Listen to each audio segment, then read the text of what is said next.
എല്ലാവർക്കും നമസ്കാരം. പുതിയൊരു വീഡിയോയിലേക്ക് സ്വാഗതം. മുടി അയച്ചിട്ടിട്ട് സത്യഭാമനെ പോലെ ഉണ്ടോ? സത്യഭാമ ഇതും കൂടെ കളിച്ചാൽ നമുക്ക് നിലവിൽ സത്യഭാമയാവാം.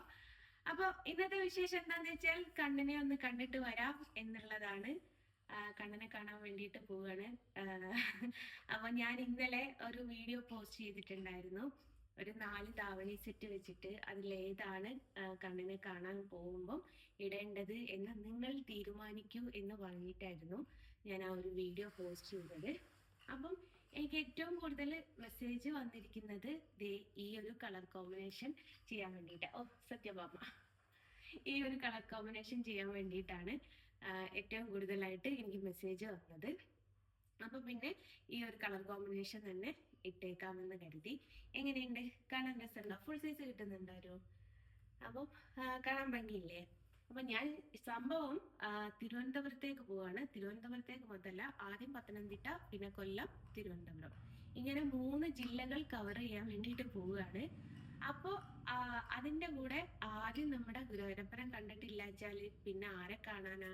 കാരണം ഇവരെ ഒക്കെ കാണാനുള്ള ഒരു അവസരം കിട്ടിയത് എന്തുകൊണ്ടാ, അല്ലെ ഇവരൊക്കെ പോവാനുള്ള ഒരു അവസരം കിട്ടുന്നത് എന്തുകൊണ്ടാ? ഗുരുവായൂരപ്പൻ കാരണങ്ങൾ അത് തന്നെയാണ്. അപ്പൊ പിന്നെ ഗുരുവായൂരപ്പനെ കണ്ടിട്ട് പോരാമെന്ന് കരുതി. അപ്പൊ എന്നെ ഫോളോ ചെയ്യുന്ന ആൾക്കാർ ആരെങ്കിലും ഇന്ന് ഗുരുവായൂരുണ്ടെങ്കിൽ നമുക്ക് കാണാം. എന്നോട് ഒരുപാട് ആൾക്കാർ നിങ്ങൾ ഗുരുവായൂർ വരുമ്പം പറയണം, തൃശ്ശൂർ വരുമ്പം പറയണം, പാലക്കാട് വരുമ്പം പറയണം.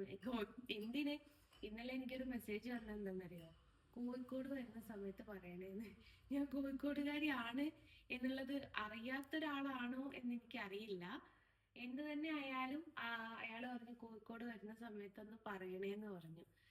അപ്പൊ എനിക്ക് സത്യം പറയാച്ചാല് ചിരിയാട്ടോ വന്നത്. ഞാൻ കോഴിക്കോട് ഇന്നലെ വരെ ഇന്നലെ ഒരു രാത്രി എത്ര മണി വരെ ഉണ്ടായി? 6 മണി, 8:15 ബസ് എത്തിയത്. ആ സ്റ്റാൻഡിൽ ഒരു 8:15 വരെയൊക്കെ ഞാൻ ഉണ്ടായിട്ടുണ്ടായിരുന്നു.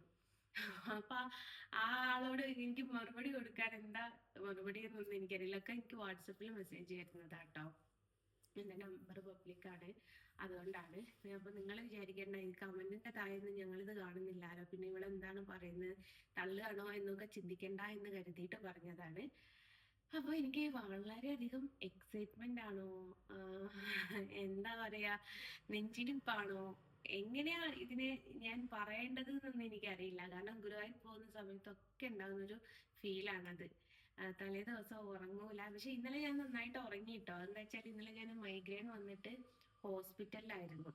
അപ്പൊ അതുകൊണ്ട് ഞാൻ നന്നായിട്ട് ഉറങ്ങി എന്ന് തന്നെ പറയാം.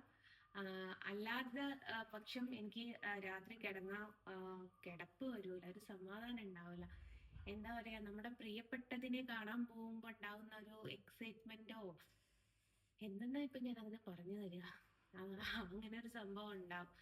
അതുകൊണ്ട് ഇന്നലെ ഉറങ്ങിയതുകൊണ്ട് കുറച്ച് ക്ഷീണവും കാര്യങ്ങളൊക്കെ ഉണ്ട്. മെഡിസിന്റെ കുഴപ്പമൊന്നുമില്ല. ഞാൻ ട്രെയിനിൽ പോകണമെന്ന് വിചാരിച്ചതായിരുന്നു. പക്ഷെ ഈ ട്രെയിന് വെയിറ്റ് ലിസ്റ്റിലായതുകൊണ്ട് നമുക്ക് 8 മണിക്കൂർ മുമ്പ് ക്യാൻസൽ ചെയ്താലേ റീഫണ്ട് കിട്ടുള്ളൂ. അതുകൊണ്ട് പിന്നെ ഞാൻ ഇന്നലെ തന്നെ അങ്ങ് ക്യാൻസൽ ചെയ്ത് വെച്ചു. കാരണം 17ഉം 18ഉം ആണ് അങ്ങോട്ടുള്ളത്. ഇങ്ങോട്ടുള്ളത് 38ഉം 37ഉം ആണെന്ന് തോന്നുന്നു. ഇങ്ങോട്ടുള്ള വന്ദേ ഭാരതിലായിരുന്നു. അപ്പൊ അങ്ങനെയൊക്കെയാണ്. അപ്പൊ നിങ്ങൾ വിചാരിക്കും മുടി കെട്ടാതെയൊക്കെയാണ് ഞാൻ പോവുക എന്നൊക്കെ വിചാരിക്കും. പക്ഷെ മുടി കെട്ടാതെ ഒന്നുമല്ല കേട്ടോ, മുടി കെട്ടിയിട്ടൊക്കെ തന്നെയാണ് പോകുന്നത്. പിന്നെ അപ്പോൾ ഉള്ള അപ്ഡേഷൻ ഞാൻ തരുന്നതാണ്.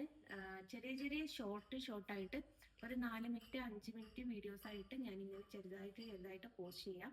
കാരണം ലോങ് ലെങ്ത് ആവുന്ന സമയത്ത് എനിക്ക് അപ്ലോഡ് ചെയ്യാൻ കുറച്ച് ബുദ്ധിമുട്ടുണ്ട്. ഞാൻ പറഞ്ഞല്ലോ, നെറ്റ് അൺലിമിറ്റഡ് ആണെങ്കിലും റേഞ്ചിന്റെ പ്രശ്നവും ഐഫോണും ആയതുകൊണ്ട് അത് വളരെ ബുദ്ധിമുട്ടായിരുന്ന ഒരു സംഭവമാണ്.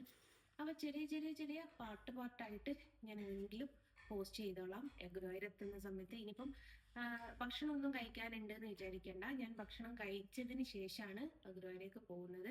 ഭക്ഷണം കഴിച്ച് കുളിച്ചതിന് ശേഷം. അപ്പൊ പിന്നെ ഇനിയിപ്പം ലഞ്ചാണ് കഴിക്കാനുള്ളത്. ലഞ്ചിന്റെ ടൈം ആയി എന്ന് തന്നെ പറയും. ഇപ്പൊ ഇവിടുന്ന് ഇറങ്ങുമ്പോൾ സമയം എന്തായി? 12 മണിയായി. 12 മണിക്കാണ് ഞാൻ ഇവിടുന്ന് ഇറങ്ങുന്നത്. ലഞ്ചിന്റെ ടൈമിനാണ് ഇറങ്ങുന്നത്.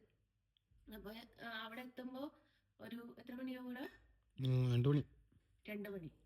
2 മണിയായി. ഗുരുവായൂരപ്പനെയൊക്കെ കണ്ടൊക്കെ വന്ന് ഇറങ്ങി വരുമ്പോഴേക്ക് വിശക്കുകയാണെങ്കിൽ എന്തെങ്കിലും കഴിക്കണമെന്നുള്ള ഒറ്റ ഉദ്ദേശം മാത്രമേ ഉള്ളൂ. അപ്പോൾ അതൊക്കെ ഇങ്ങനെ ഞാനിങ്ങനെ കുറച്ച് കുറച്ചായിട്ട് അപ്ഡേഷൻ തരുന്നുണ്ട്. എവിടെ എത്തി, എങ്ങനെ എത്തി എന്നുള്ളതൊക്കെ ചെറുതായിട്ട് അപ്ഡേഷൻ ചെയ്യുന്നുണ്ട്. എന്നെ അറിയാൻ, എൻ്റെ ഡീറ്റെയിൽ അറിയാൻ ആഗ്രഹമുള്ള ആൾക്കാർ മാത്രം കാണുക, അല്ലാത്ത ആൾക്കാർ സ്ക്രോൾ ചെയ്ത് പോവുക. അതിനുള്ള ഓപ്ഷൻ ഉണ്ട് എന്നുള്ളത് ഒരിക്കൽ കൂടി ഓർമ്മിപ്പിക്കുകയാണ്. പിന്നെ നിങ്ങൾക്ക് എന്ത് അഭിപ്രായം ഉണ്ടെങ്കിലും നിങ്ങൾ കമൻ്റായിട്ട് രേഖപ്പെടുത്തുക, ഞാൻ നോക്കാം. പിന്നെ വേറൊരു കാര്യോട്, നിങ്ങൾ വിചാരിക്കട്ടെ ഇങ്ങനെയാണ് ഞാൻ പോകുന്നതെന്ന്, മുടി കെട്ടിട്ടോ ഉണങ്ങട്ടെ, കുളിച്ചപാടൊക്കെയായതുകൊണ്ടാണ് ഇങ്ങനെ പോകുന്നത്. അപ്പൊ ഗുരുവായൂരേക്ക് ഇറങ്ങിയാണ്. അപ്പൊ എല്ലാരോടും ബൈ പറയുന്നതിന് മുമ്പ് എല്ലാവർക്കും വേണ്ടിയിട്ട് ഞാൻ പ്രാർത്ഥിക്കാം എന്നൊന്നും ഞാൻ പറയില്ല കേട്ടോ. കാരണം എനിക്ക് തന്നെ ഒരു ലിസ്റ്റ് ഉണ്ട്. ആ ലിസ്റ്റ് പ്രകാരം ഞാൻ പറഞ്ഞു തീരുമ്പോ തന്നെ അരുണ് പറയും പൂരി പൂരി പൂരി പൂരി എന്ന് പറയും. അത്രമേൽ ലിസ്റ്റുമായിട്ടാണ് ഞാൻ CID മൂസയിലെ ദിലീപ് നായിക വേണ്ടിയിട്ട് കൊടുത്തിട്ട് വലിയൊരു ലിസ്റ്റ് ഇല്ലേ, അതേപോലത്തെ ഇനിയിപ്പോ ഗുരുവായൂരപ്പനെ ഞാൻ നായി എന്ന് അഭിസംബോധന ചെയ്തു എന്ന് പറഞ്ഞിട്ട് ഇപ്പൊ വരും നമ്മുടെ ലസിത പാലക്കല്. അപ്പം അതേപോലെ വലിയൊരു ലിസ്റ്റുമായിട്ടാണ് ഞാൻ പോകുന്നത്.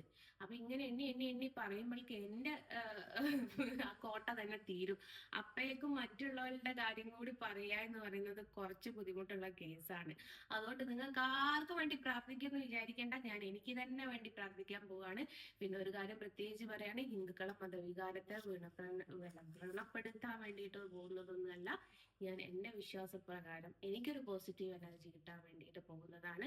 അല്ലാതെ ഇനിയിപ്പം ജസ്മി ഗുരുവായൂർ പോയത് കണ്ടില്ലേ, നിങ്ങൾ ആരും എന്താ പ്രതികരിക്കാത്തത്, നിങ്ങൾക്ക് ആർക്കും പ്രതികരിക്കണ്ടേ എന്നൊന്നും ചോദിക്കണ്ട. വിശ്വാസമുള്ള ആർക്കും ഗുരുവായൂരപ്പനാന്നില്ല. ഏതൊരു മതസ്ഥനും ഏതൊരു അമ്പലത്തിലായാലും ഏതൊരു പള്ളിയിലായാലും ഏതൊരു ചർച്ചിലായാലും കയറാം. വിശ്വാസം ഉണ്ടായിരിക്കണം, മനസ്സ് നന്നായിരിക്കണം, അത്ര മാത്രമേ ഉള്ളൂ. എന്ന് വെച്ച് ഞാൻ പിന്നെ നീ ശബരിമലയിലേക്ക് വിട്ടോ എന്നൊന്നും പറയണ്ട.